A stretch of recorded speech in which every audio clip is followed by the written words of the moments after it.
নতুন যে উদ্যোক্তা সৃষ্টি হবে তার যদি 15 লক্ষ টাকা লস হয়ে যায়, সে কিন্তু মুখ থুবড়ে পড়বে এবং তার পরিবারও তাকে আর কখনো সাহায্য করবে না। আমার ম্যাক্সিমাম 15 লক্ষ টাকা একটা ঘাটতি দেয়। আচ্ছা, কয়টা গরুতে? আমার 105টা গরুতে। যথাযথ কর্তৃপক্ষকে সবিনয় অনুরোধ করছি, বিষয়টা আপনারা একটু দেখবেন। এই মুহূর্তে আমার হলো দুধের যে গরুটা আছে এটাতে লাভ দেবে। মানে দুধের মূল মন্ত্রই হলো ঘাস। হুম। একটা গরুর জন্য 5 কাঠা জমির ঘাস বাধ্যতামূলক। এই ডেইরিতে রিস্ক কম, পল্টিতে যেভাবে রিস্ক, ডেইরিতে ওই রিস্ক নাই। আসসালামু আলাইকুম, শুভেচ্ছা সুপ্রিয় দর্শক, যুবকথায় স্বাগত জানাচ্ছি আমি রায়হান দেওয়ান। বাংলাদেশের উন্নয়ন ও গৌরব বৃদ্ধিতে সক্ষম, নৈতিক, মানবিক গুণাবলী সম্পন্ন আধুনিক যুব সমাজ গড়ে তোলাই হচ্ছে যুব উন্নয়ন অধিদপ্তরের ভিশন। আর সেই উদ্দেশ্যেও কাজ করে যুবকথা। তারই ধারাবাহিকতায় আজ আমি এসেছি জয়পুরহাট জেলার আক্কেলপুর উপজেলার টেন্টিপাড়ায়। আমার এক প্রশিক্ষিত যুব আছেন যিনি একটি খামার গড়ে তুলেছিলেন, কিন্তু সেই খামার এখন ক্ষয়িষ্ণু। কিন্তু কেন, তার তথ্যই আপনাদের সামনে উপস্থাপন করব। আসসালামু আলাইকুম। ওয়ালাইকুম আসসালাম ওয়া রাহমাতুল্লাহ। ভালো আছেন আপনি? আলহামদুলিল্লাহ ভালো আছি। আপনার কি নাম জানো? আমার নাম শাহাদাত হোসেন লেমন। লেমন। আপনি কত সালে যুব উন্নয়ন থেকে প্রশিক্ষণ দিয়েছিলেন? আমি 2002 সালে জীবন থেকে প্রশিক্ষণ দেওয়ার পর থেকে আমরা দুই ভাই, আমার ভাইজান প্রশিক্ষণ দেয় 2000 সালে। আমরা গরুর খামার করি 2006 সাল থেকে উদ্বোধন করি। আচ্ছা, তারপরে গত কুরবানিতে এসে আমরা একটু আপনার যতটুকু খামার আছে সেটা দেখতে দেখতে কথা বলি। আচ্ছা, তো গত কুরবানিতে আমার 105টা গরু ছিল। এখন এই মুহূর্তে আমাদের 100 শুধু 11টা গরু আছে। আচ্ছা, তখন 205টা ছিল, সেটা ফ্যাটেনিং মোটা তাজা করে না, ফ্যাটেনিং। আচ্ছা, এখন যে কয়টা আছে এগুলো আপনার হলো দুধ জাতি গরু আছে 5টা। আচ্ছা, কিছু বাচ্চা আছে, কিছু আড়ি গরু আছে 4টা।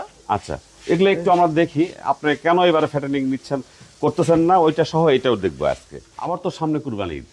সামনে কুরবানি ঈদে এবার আমাদের টার্গেট নাই। গত কুরবানি ঈদে আমি প্রায় 15 লক্ষ টাকা আমার লোকসান হয়। 15 লক্ষ টাকা লোকসান হয়েছে? তো আমরা যে কয়টা গরু আছে দেখবো, দেখার পর আমরা লোকসানের কথাটা শুনবো, কেন আপনার লোকসান হলো। আপনার এই গরুটার কি অবস্থা বলেন তো? এই গরুটা শাহিওয়াল গরু। এই গরুটাতে বাচ্চা মাংস উৎপাদনে ভালো। আচ্ছা, এটা দুধ উৎপাদনে অত ভালো না। আচ্ছা, এটা কি আপনার? এটা গরুটাকে আমি বাচ্চা সহ কিনে নিয়ে এসেছিলাম। কতদিন আগে? এটা আমার 3 বছর প্লাস কেনা। আচ্ছা, এর একটা বাচ্চা আমরা কুরবানি দিছি গত কুরবানিতে, পরের বাচ্চাটা ওইটা। আর 3 নম্বর বাচ্চাটা এটা 3 নম্বর বাচ্চা না? বাচ্চাটা দেখবো আমরা।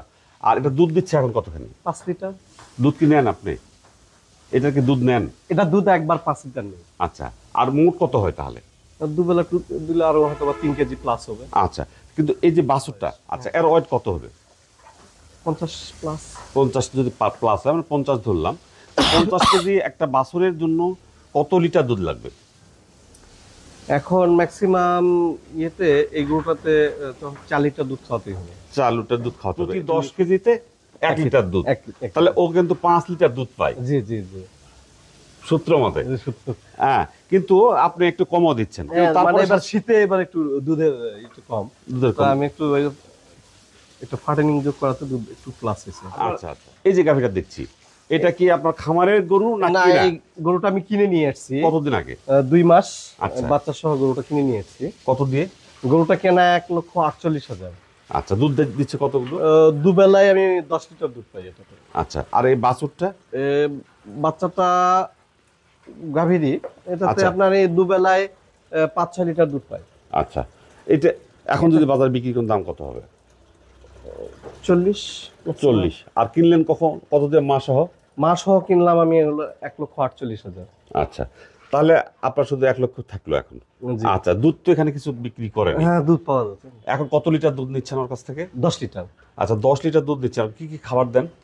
খাবার আমরা একটা দানাদার নিজেরা মিক্সিং করে, যেটা ভুট্টা, চালের কুড়া, সয়াবিনের খৈল, সরিষার খৈল, প্রোটিন প্রিমিক্স, আপনার ভিটামিন মিনারেল প্রিমিক্স। আচ্ছা, এটা আপনি নিজে তৈরি করে এটা খাওয়ান? জি। এটা কত টাকা কেজি পড়ে? আমার এখন পড়তেছে 50 টাকা। 50 টাকা কেজি পড়তেছে। এখন আপনি ওইটাকে দানাদার খাবার কতটুকু দিচ্ছেন, ঘাস কতটুকু দিচ্ছেন? ঘাসটা অ্যাভেলেবল দেওয়া হয়। আচ্ছা, যা দরকার, হ্যাঁ, ও যা খেতে পারতেছে ঘাস দেওয়া হচ্ছে। আর দানাদার খাবার কতটুকু দিচ্ছেন? দানাদার খাবার ওকে দুবেলায় 5 কেজি খাবার দেওয়া হয়। আপনি কেন 5 কেজি দিচ্ছেন? কেন 3 কেজি দিচ্ছেন না বা 7 কেজি দিচ্ছেন না? ওরা যে দুধের উপরে হিসেব আচ্ছা, দুধের হিসাব করলেন, কিভাবে হিসাবটা করলেন একটু? আমার যারা যুব ভাই আছে তারা তারা আপনার দ্বারা আমরা হলো 2 লিটার দুধে 1 কেজি আচ্ছা আচ্ছা ওই হিসাব। দানাদার খাবার দিয়ে। তো সেই ক্ষেত্রে আপনি 5 লিটার দিচ্ছেন, 5 কেজি দিচ্ছেন। কেজি। কিন্তু বিষয়টা কি ওরকম না এরকম যে ওর বডি ওয়েটটা কত হবে? বডি ওয়েটটা কত 200 কেজি। আচ্ছা 200 কেজি যদি হয়ে যায় তাহলে প্রতি কেজির ওজনের জন্য 1 গ্রাম প্রোটিন, 200 কেজি হলে 200 গ্রাম প্রোটিন। জি। আর 10 লিটার দুধ হলে প্রতি 1 লিটার দুধের জন্য 100 গ্রাম প্রোটিন। প্রোটিন, হ্যাঁ, তাহলে আপনার ওইখানে লাগবে হচ্ছে 1000 গ্রাম প্রোটিন। 1000 মানে আর 1 কেজি 200 প্রোটিন। হ্যাঁ, 1 কেজি প্রোটিন মানে 1000 গ্রাম প্রোটিন মানে 1 কেজি 1 কেজি প্রোটিন। আর ওর বডি ওয়েটের জন্য রক্ষণাবেক্ষণের জন্য লাগবে হলো 200 গ্রাম প্রোটিন, মোট হলো 1200 গ্রাম প্রোটিন। আচ্ছা, ঘাস কত কেজি খাওয়ান? ঘাস ম্যাক্সিমাম দুবেলা তো 20 কেজি ঘাস 20 কেজি খায়। প্রতি কেজি ঘাসে থাকে হলো 20 গ্রাম প্রোটিন। 20 gram protein. হ্যাঁ, তাহলে 20 কেজি খাইলে তাহলে 400 গ্রাম প্রোটিন চলে আসলো ওখান থেকে। আপনার বাকি থাকলো কত? আর 800 গ্রাম। হ্যাঁ, এবার 800 গ্রামের জন্য আপনার দরকার হলো যদি প্রপার হয় তাহলে খাদ্যটা দানাদারটা, তাহলে আপনার 4 কেজি আনা। 4 কেজি আনা, তাহলে 1 কেজি বাড়তি। 1 কেজি বাড়তি পড়ে যাচ্ছে, তার মানে প্রতিদিন আপনি ওর কাছ থেকে 50 টাকা লস করতেছেন। আপনি ওটা কত করে কেজি পড়তেছে? 50 টাকা। তাহলে 50 টাকা কিন্তু আপনি লস করতেছেন। একটা আমার জানা থাকে। হ্যাঁ, জানা আছে আর কি। আর দুধ কত লিটার বিক্রি করেন? 60 টাকা লিটার। তার মানে মোটামুটি যাই হোক আপনার 1 লিটার দুধের দাম লস করতেছেন। এখন আমার মনে হয় এটা আপনার, আমি যতটুকু জানি আপনি প্রাণী সম্পদ অফিসে গিয়ে জেনে নিতে পারেন। আচ্ছা, আমরা পরের গাভীটা এই গাভীটা আমরা ওই মোটা তাজা করণের কিনে নিয়ে আসছিলাম। নিয়ে এসে গাভীটা হলো প্রেগনেন্ট পাওয়া যায়। আচ্ছা, দেখছেন যে এটা প্রেগন্যান্সি পাওয়া যায়। আচ্ছা, 5টা প্রেগন্যান্সি পাওয়া যায়, তার মধ্যে এই গরুটার গঠনটা আমাকে ভালো মনে হয়েছিল। আচ্ছা, তো এই গরুটা রেখে দেই। আচ্ছা, তো কি যে এখন আল্লাহর কি কুদরত, বাচ্চাটা হলো প্রতিবন্ধী হয়েছে, হওয়ার পরে বাচ্চাটা নষ্ট হয়ে যায়। তো হাত তালানে গরুটারে প্রায় আমরা 1 বছর প্লাস এখনো দুধ পাচ্ছি 12 লিটার প্লাস। 12 লিটার প্লাস কোনো বাচ্চা নাই তার? না, বাচ্চা না।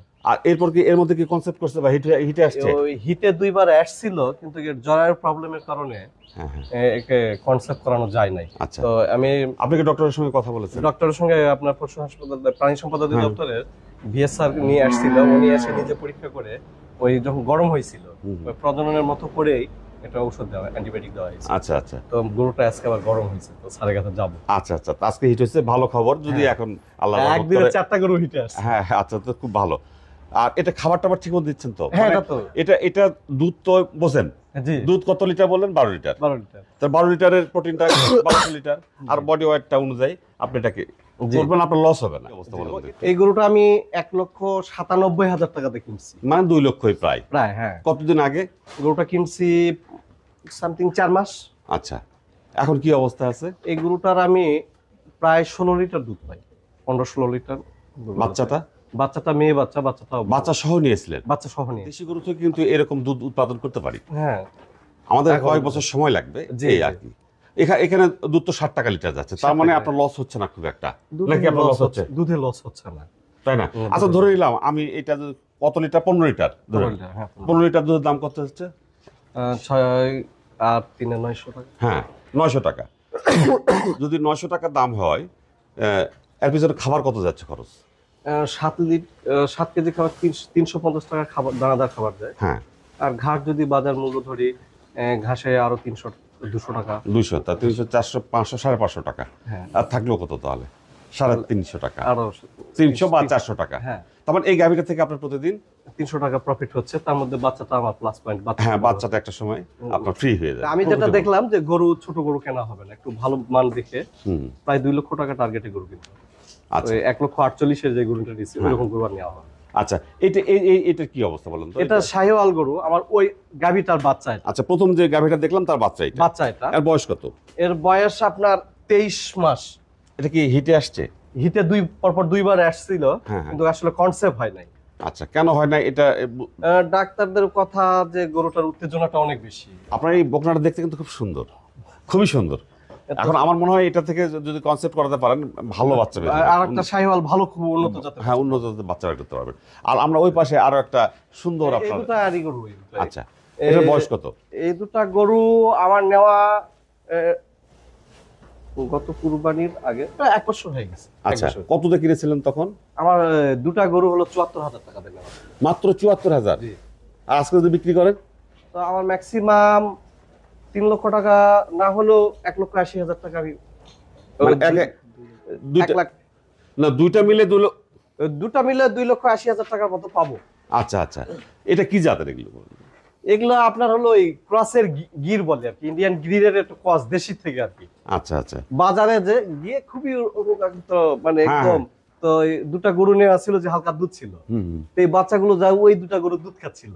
আচ্ছা, তখন আমরা মনে করলাম যে এই দুটা বাচ্চা নিয়ে গেলে এই দুটার দুধ যদি 2 মাস খাওয়াতে পারি হ্যাঁ হ্যাঁ, তাহলে হয়তো প্লাসে আসবে। তো আল্লাহর রহমতে প্লাসে হয়ে কি গেছে। অবস্থা আচ্ছা, বলুন তো, এই যে সামনে এটা শাহিওয়াল, এটা আমরা হাড্ডিসার গরু বাজার থেকে নিয়ে আসি, যে এর মা প্রেগন্যান্সি বাড়ায়, আচ্ছা, ওটা থেকে আমরা ওই বাচ্চাটা, তার মানে বাচ্চাটা ফ্রি পেয়ে গেছে না? হ্যাঁ হ্যাঁ, গাভিটার পর বাচ্চা, গাভী গাভিটারও বিক্রি দুধ পেয়েছি, হ্যাঁ। মোটামুটি 7-8 লিটার দুধ পেয়েছিলাম। আচ্ছা, আর তারপরে এটা বয়স কত হলো? এটা বয়স পুরো 1 বছর। এখন বিক্রি করলে দাম কত হবে? 1,10,15,000 টাকা তো পাবো। এই দাঁতে নিত এখনো? না, দাঁত হয় না। ওই যে ওইটার কি অবস্থা বলুন তো? এটা ওর মা ওইভাবে নেওয়া। এই গরুটা বাজার মূল্য এখন প্রায় 2 না হলে 2 ভেঙে হবে। এটা আমরা নিয়ত আমরা আগামীতে কুরবানি দিব। নিজেরা কুরবানি দিবেন? নিজেরা কুরবানি। গত কুরবানি ঈদে আপনার প্রায় 100-এরও অধিক ফ্যাটেনিং এর গরু ছিল, এবারে নাই। আগে বলবেন আমাকে যে গরু পালন কি লাভজনক? গরু পালন লাভজনক এই জায়গায় যদি আমি বাজারটা যদি, কারণ খাদ্যের যে দাম, আর কোন এই ধরনের গরু পালন করলে বেশি আপনার লাভ? ফাটানিং এর যেটা হাড্ডিসার গরুগুলো নিয়ে এসে, হুম, হুম। এটা সে হাড্ডিসার গরু মোটা তাজাকরণ করে ওটাতে বেশি লাভ আসবে। ওটাতে বেশি লাভ। এটা কি ক্রস জাতীয় গরু নিব নাকি আপনার দেশি গরু নিব? ক্রস জাতীয়। ক্রস জাতীয়। ক্রস জাতীয়। এই মুহূর্তে আচ্ছা। আমার হলো দুধের যে গরুটা আছে এটাতে লাভজনক। মানে দুধের টাকা দিয়ে গরুগুলো খাবার হয়ে যায়? খাবার হয়ে একটু ডানে পড়তেছে, হ্যাঁ হ্যাঁ। দেখা যাচ্ছে বছর শেষে আমার একটা বাচ্চা প্লাস পয়েন্ট। আচ্ছা, এখানে কয়টা বাচ্চা হচ্ছে, কয়টা গরু থেকে? আমার 3টা গরুতে এখন বাচ্চা আছে, একটা বাচ্চা নষ্ট হয়ে গেছে। আচ্ছা, তো তাহলে এইটা 3টা বাচ্চা লাভ আসবে? হ্যাঁ, 3টা বাচ্চাতে ম্যাক্সিমাম আমি যদি আরো 6 মাস রাখতে পারি, তাই 3টা বাচ্চাতে 3 লক্ষ টাকাটা আমার একদম মানে 6 মাসে? 6 মাসে। আমি গত কুরবানিতে গরুগুলোতে যখন বাজারজাত করতে যাই, হুম বাজারজাতের আগে দেখলাম মনিটরিং ব্যাপকভাবে হলো, হুম হুম। কিন্তু যখন বাজারজাত শুরু হলো, গরু যখন কেনা বেচা শুরু হলো, তখন বাইরের দেশ থেকে গরু ঢুকে, মানে ভারত থেকে? ভারত থেকে, মায়ানমার থেকে যেভাবে গরু আচ্ছা, আসে। নেপাল থেকে আসছে কি? হ্যাঁ নেপাল হ্যাঁ, এই নৌপথে যে গরুগুলো ঢুকলো, তাতে বাজার ব্যাপকভাবে বাড়ি গেল। আচ্ছা তো এতে আমার যে খরচ ওই অনুযায়ী তো আমি দাম পালাম না। আচ্ছা এই অনুযায়ী আমার ম্যাক্সিমাম 15 লক্ষ টাকা একটা ঘাটতি যায়। আচ্ছা, কয়টা গরুতে? আমার 105টা গরুতে 105টা গরুতে কত ঘাটতি গেল? 15 লক্ষ টাকা লস হ্যাঁ, গত ঈদে? গত ঈদে, গত কুরবানিতে। তারপর আপনি? তারপরে আমি চিন্তা ভাবনা করে বাজার ঘুরি, দেখি, মনিটরিং করি বাজার। এই যে আমার তো শুধু 1 বছরের প্রজেক্ট করলে তো হবে না, আমার প্রজেক্ট সর্বোচ্চ 4 মাস। হুম মোটা তাজার প্রজেক্ট 3 থেকে 4 মাস। হুম, 4 মাস অতিক্রম করাই যাবে না, লস হয়ে যাবে। তাহলে লস হয়ে যায়। হুম তো দেখলাম যে বাজারই উঠতেছে না। হুম গরুর বাজার কম হলেও গরু কিনে নিয়ে এসে আমার লেবার কস্ট, হুম। গরুকে যে খাওয়াবো, এগুলো সব প্লাস মাইনাস করে দেখা যাচ্ছে কোনোভাবে আমরা বসায় কুলে উঠতে পারতেছে না, না, লাভ কুলে হচ্ছে উঠতে না। পারছি না। মানে তার যে ব্যবস্থাপনা খরচ, খাদ্য ব্যবস্থাপনা খরচ, খরচ। মেডিসিন খরচ, এগুলো সব দিয়ে আসলে না, হচ্ছে না। হচ্ছে না। এই জন্য আমি এখনো পর্যন্ত ভরসা পাচ্ছি না। 15 লক্ষ টাকা লস দিয়ে আর ভরসা পাচ্ছেন না? না না না। আচ্ছা, তাহলে কি করলে আপনি এই জায়গা থেকে আপনার মতো আরো লক্ষ খামারি, আরো লক্ষ যুব এবং যুব নারী উঠে আসতে পারে? এখানে আপনার আমি কোনো মনে, পরামর্শ বা সুপারিশ যথাযথ কর্তৃপক্ষের কাছে? আমার কাছে একটাই সুপারিশ, যে এটা আসলে ঊর্ধ্বতম কর্মকর্তা বা এর পিছনে যারা ব্যবস্থাপনায় দায়িত্বে আছে, যে আসলে খামারি আশার লাভের আশাতেই সে খামার করতেছে, হুম ইনভেস্ট করতেছে, বিভিন্ন প্রতিষ্ঠান থেকে সে লোনও নিছে, হুম নিয়ে এই জায়গায় আসছে। আর আসার পরে গরু তৈরি করার পরে বাজার নেই, হতাশা। হুম হুম। তো এখানে আমার মনে হয় যে এটা পুরাটাই সরকারি যে ডিপার্টমেন্টগুলো আছে প্রশাসনিক ভাবে বা এই মনিটরিং যেটা করে, কিন্তু আরো ভালোভাবে করা দরকার আমি মনে করি। সুপ্রিয় দর্শক, আমরাও এই খামার থেকে, এই খামারি ভাই এবং আমার একজন উদ্যোক্তা, যুব উদ্যোক্তা ভাইয়ের পক্ষ থেকে যথাযথ কর্তৃপক্ষের দৃষ্টি আকর্ষণ করছি যে যাতে করে এরকম একজন উদ্যোক্তাকে দেখে আরো নতুন নতুন উদ্যোক্তা সৃষ্টি হয়। কিন্তু এই উদ্যোক্তা যদি আমার লস করে 15 লক্ষ, তাহলে হয়তো নতুন যে উদ্যোক্তা সৃষ্টি হবে তার যদি 15 লক্ষ টাকা লস হয়ে যায়, সে কিন্তু মুখ থুবড়ে পড়বে এবং তার পরিবারও তাকে আর কখনো সাহায্য করবে না। আর এ দেখে আরও লক্ষ যুব বা যুব নারী এই খামারের দিকে যে এগিয়ে আসার যে মানসিকতা ছিল সেটা হারায় ফেলবে। তাই আবারও আমি যথাযথ কর্তৃপক্ষকে সবিনয় অনুরোধ করছি, বিষয়টা আপনারা একটু দেখবেন। হয়তো আপনার গত কুরবানি ঈদে হয় নাই, যে কারণেই হোক, অনেক কারণ আছে, তারপরও কিন্তু মানুষ খামার করছে, হ্যাঁ, খামারে খামার টিকে আছে, হ্যাঁ। লাভ হচ্ছে, এবং আপনার এখন যে অবস্থাটা সেখানেও কিন্তু লাভ হচ্ছে, তাই না? জি। তাহলে আপনি এ ব্যাপারে যে সমস্ত ছেলেমেয়েরা চাকরি পাচ্ছে না, বেকার, হতাশায় নিমজ্জিত হয়েছে, সে সমস্ত ছেলেদের প্রতি আপনার কোনো পরামর্শ আছে কিনা? আমার পরামর্শ, তারা ডেইরিতে আসতে পারে, হুম ডেইরিতে আসতে পারে, মোটা তাজাকরণেও আসতে পারে, কিন্তু গরুর মূল মন্ত্রই হলো ঘাস, হুম নিজস্ব ঘাস। হুম একটা গরুর জন্য 5 কাঠা জমির ঘাস বাধ্যতামূলক, আচ্ছা। তাহলে সে লাভবান হবে। যত বাজার খারাপ হোক, সে লাভবান হবে তাহলে ইনশাআল্লাহ। শুরুটা কি ডেরিতে করা ভালো নাকি অন্য কিছুতে করা ভালো? এই ডেইরিতে রিস্ক কম, পল্টিতে যেভাবে রিস্ক, ডেইরিতে ওই রিস্ক নাই। কারণ দুধের টাকা দিয়ে খামার হ্যাঁ চালাবে, হ্যাঁ হ্যাঁ হ্যাঁ, এবং সেও হয়তো একটু চলতে পারবে। চলতে পারবে সে। দর্শক, এই ফাঁকে বলে নেই যে ইউটিউব দেখেই গরু পালন করবেন বিষয়টা এরকম নয়, আবার ইউটিউব থেকেই গরু কিনবেন এটাও বিষয়টা এরকম না। হ্যাঁ, নিতে পারেন, অবশ্যই নিতে পারেন, সবাই তো আর একরকম নয়, যেতে হবে, হ্যাঁ যেতে হবে, আর অভিজ্ঞতা নিয়েই খামার করবেন। অভিজ্ঞতা নেই। হ্যাঁ, হ্যাঁ, সেটা প্রশিক্ষণ হতে পারে, যুব হ্যাঁ। উন্নয়ন হতে পারে, প্রাণী সম্পদ অধিদপ্তর হতে পারে, কোনো এনজিও, ব্র্যাক, এই সমস্ত পরিস্থিতি, তাই তো? জি জি জি জি। এবং নিজে পরিশ্রমী হতে হবে, হ্যাঁ। একেবারে অ্যাডজাস্টলি সমস্ত কিছু নিজের যদি তদারকিতা না করি, হুম হুম। তাহলে এটা কিন্তু লাভ আসে না সে কোনো যেটাই করুক, পল্ট্রি, ডেইরি, মৎস্য, কৃষি, আপনি যেটাতে যান, কিন্তু নিজে যদি ওটাতে আমি ইনভলভ না হই, নিজে যদি দক্ষ না, তার সহিত কাজ না করি, সম্ভব না। সম্ভব না কোনো কিছু, যত টাকায়। ভাই, আপনার সঙ্গে অনেকক্ষণ কথা বললাম, ভালো লাগলো। যুবকথার পক্ষ থেকে আপনাকে অসংখ্য ধন্যবাদ জানাচ্ছি। ভালো থাকবেন। আপনাকে অনেক ধন্যবাদ। আল্লাহ হাফেজ। আল্লাহ হাফেজ।